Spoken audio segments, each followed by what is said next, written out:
importantíssimos trechos que nos são entregues como presente, para que a nossa intimidade com o Senhor se faça vista e se faça plena. Quero me deter em 3 pontos na nossa homilia de hoje, e já começando no primeiro, retirado do livro que nós estudamos a nossa primeira leitura, os Atos dos Apóstolos. Aqui nós vimos Pedro preso.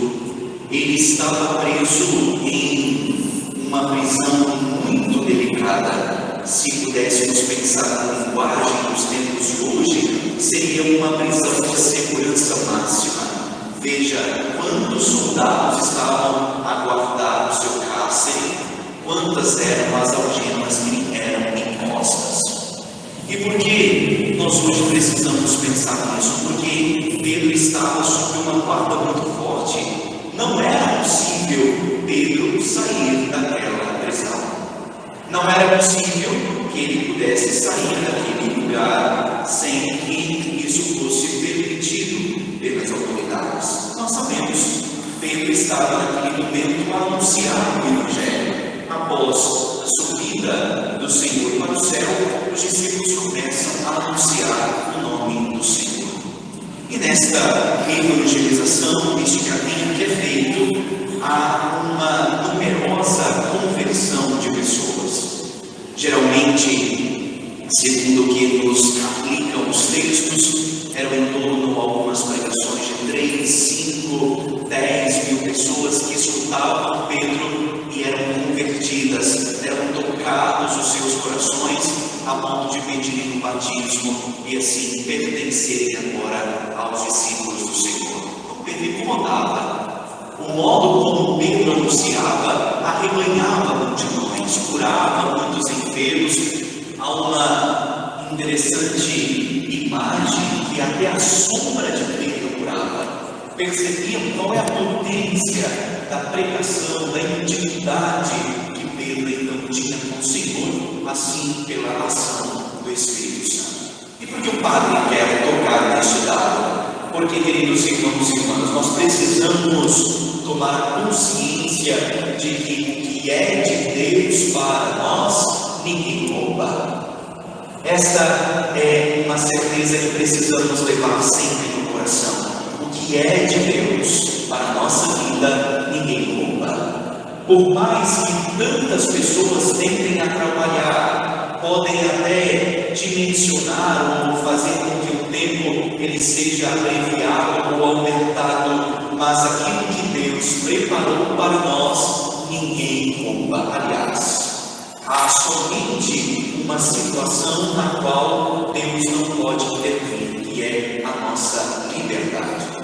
Os planos de Deus para nós só podem ser mudados na nossa escolha, no nosso modo de estar ou não diante de uma resposta, diante de um presente, de um caminho dado por Deus. Por isso hoje nós precisamos tomar esta consciência, porque mesmo preso, o Senhor envia possibilidades a partir da oração da igreja para que Pedro se libertasse daquela prisão. Vejam, ele foi liberto.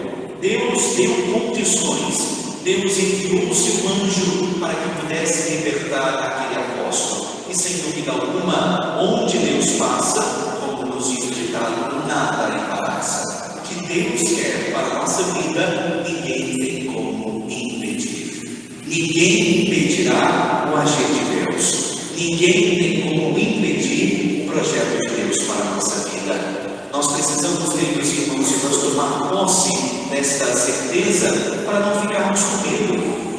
Hoje, o Salmo responsorial nos dá um bálsamo para que nós possamos pensar nisso. Palavras profundíssimas que o salmista nos apresenta para que nós não tenhamos angústia, para que nós não tenhamos medo, para que nós confiemos que de todos os temores o Senhor nos livra. Há um outro salmo que também gostamos muito, o Salmo 91, do qual nós devemos para entendermos que nós estamos sobre a sombra do Altíssimo. E é nesta certeza, queridos irmãos e irmãs, que precisamos ter. Se temos fé, se temos o Senhor ao nosso lado, não é macumba que vai nos aprisionar. Não é um trabalho que alguém faz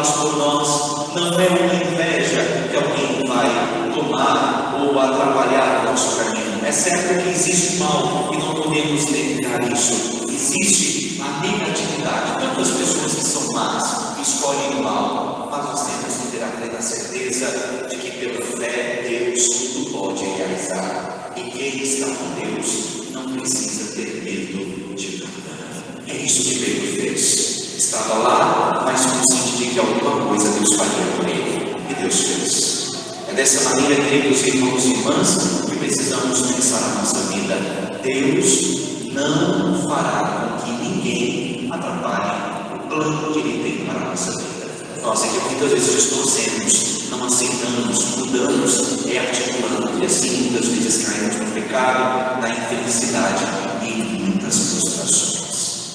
O segundo ponto da nossa homilia de hoje é sobre a segunda leitura. Aqui nós vemos Paulo, na primeira leitura nós vemos Pedro, agora nós vemos Paulo, que reconhece algo muito belo. Tudo o que ele fez foi porque Deus esteve ao seu lado. Uma consciência profundíssima, que muitas pessoas, quando alcançam tantas realizações, vocês sabem, o sucesso sobe da cabeça. Quando uma pessoa tem finalmente dinheiro, pode ser que aquela pessoa seja suprida pelas seduções do ter e do prazer. Veja que Paulo, na sua enorme viagem e missão, ele não deixou que nada atrapalhasse a sua consciência da certeza de onde ele precisava ir e chegar a fazer. E certamente, queridos irmãos e irmãs, essa certeza nos é dada quando entendemos que fazemos tudo porque Deus está ao nosso lado. É certo que as coisas não caem do céu, né? Nós não temos nada que cai do céu de mão beijada para nós. Nós temos que batalhar, e a batalha já é um modo de entender, de valorizar as coisas que vamos conquistando. Mas certamente, queridos irmãos e irmãs, precisamos entender que se conquistamos algo, se fazemos algo de bom, foi porque Deus esteve ao nosso lado. Precisamos tomar essa consciência também como Paulo teve. No auge da sua missão, no término da sua missão, ele entrega nas mãos de Deus, entendendo que ele nada fez se não fosse a sua graça. Ele nada fez se não fosse a força de Deus que agiu no seu ministério. E certamente, queridos irmãos e irmãs, esta mesma força de Deus que também age em nós. Basta que nós entreguemos nesta realidade e abramos os nossos corações para aceitarmos este contato do coração de Deus. 50% será sempre a nossa parcela no projeto de Deus. 50% sempre será a parte que cabe a Deus, e precisamos também tomar essa consciência. Porque na alegria e na tristeza, Deus está ao nosso lado. Na alegria, nos dando as condições de celebrarmos as nossas vitórias. E na tristeza ou na derrota, entendendo que vamos passar de cabeça erguida para alcançarmos o melhor que Deus tem preparado e há de vir para todos nós. Encerrando então a nossa homilia de hoje, o terceiro ponto. Nós ouvimos hoje um trecho muito conhecido por nós de Jesus lá em Cesareia de Filipe.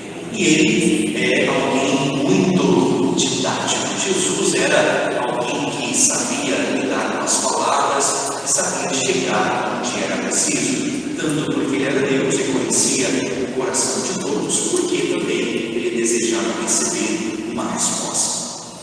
Caros irmãos e irmãs, hoje nós temos duas perguntas que Jesus faz aos seus discípulos. A primeira delas, que dizem os homens que eu sou.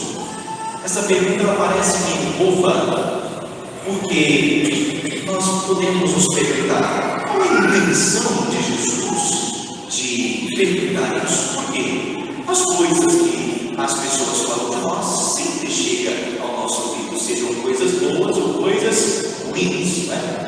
Especialmente das pessoas que convivem conosco, sempre chega no nosso ouvido as pessoas que falam bem e nós nos alegramos, mas também chegam para nós as pessoas que falam mal e nos decepcionamos muitas vezes porque não agem com a correção fraterna e provocam tantos lugares de fofoca, de distorção em tantas realidades. Mas por que Jesus então toma esta primeira pergunta a nós? Porque ele não quer que a resposta dos seus discípulos seja amparada na fala de outros. E muitas vezes nós fazemos assim. É muito mais fácil nós falarmos de alguém amparado na fala de outros do que dar a minha opinião. Quando eu dou a minha opinião, eu tenho uma responsabilidade. Quando nós falamos, quando bebemos o conhecimento dado por alguém, nós falamos, segundo fulano de tal, a partir de fulano de tal, se fulano falou isso, nós levamos a responsabilidade ao seu autor. Mas quando nós temos de pronunciar algo, isso vem de nós, da nossa percepção, do nosso modo de compreender, da nossa identidade, porque nós falamos também de nós mesmos quando pronunciamos uma realidade ou um dado da vida ou da circunstância de alguém.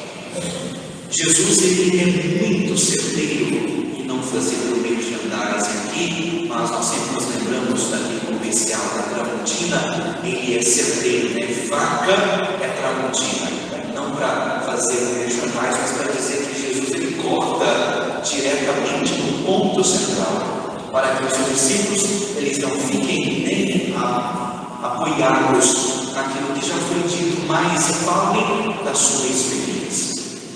E que dá dificuldade, porque nós temos muita dificuldade de falar aquilo que está aqui. Nós preferimos muitas vezes guardar para nós, ao invés de colocar para fora. Muita gente sofre com isso. Às vezes já poderia ser curado de tantas coisas, de tantos traumas, de tantas realidades, porque ainda não fizeram a experiência de jogar para fora.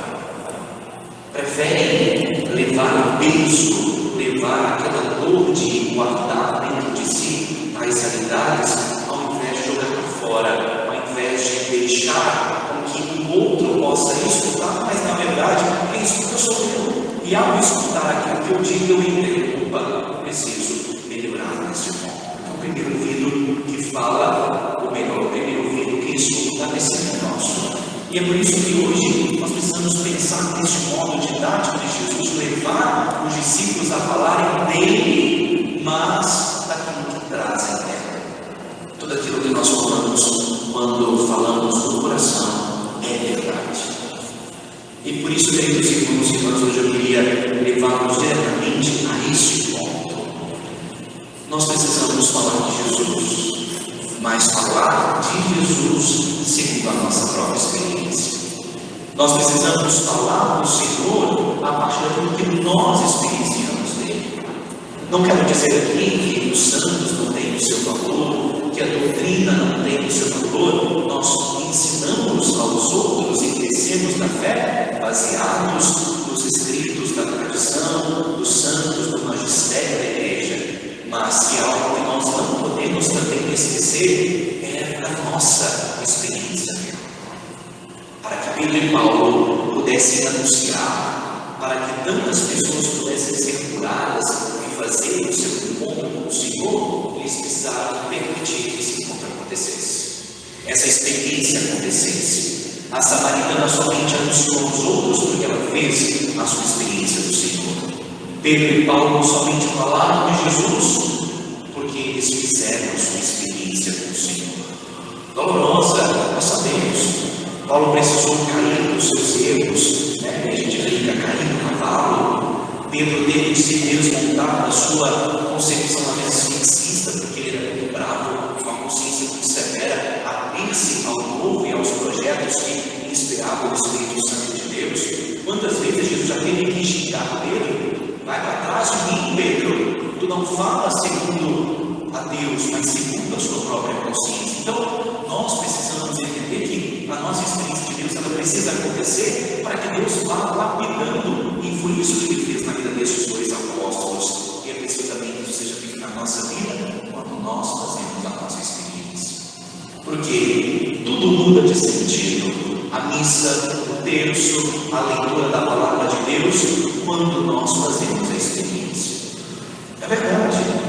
Quando nós fazemos a experiência de alguém, tudo muda. Às vezes a antipatia que eu tinha de uma pessoa, quando eu faço a experiência dela e a escuto, isso muda. Porque às vezes nós ficamos tão parados na fala dos outros. A pessoa é assim, assim, ela faz. Nós vemos a identidade da pessoa muda, porque nós temos diante de contato de uma pessoa que nos mostra além que outra tantos podem dizer sobre ela.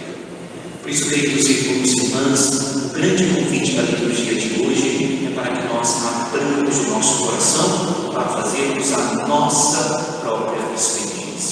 Eu fiz a minha, creio que muitos de vocês ao longo da vida fizeram também, mas há muitos que ainda estão longe ou não fizeram essa experiência.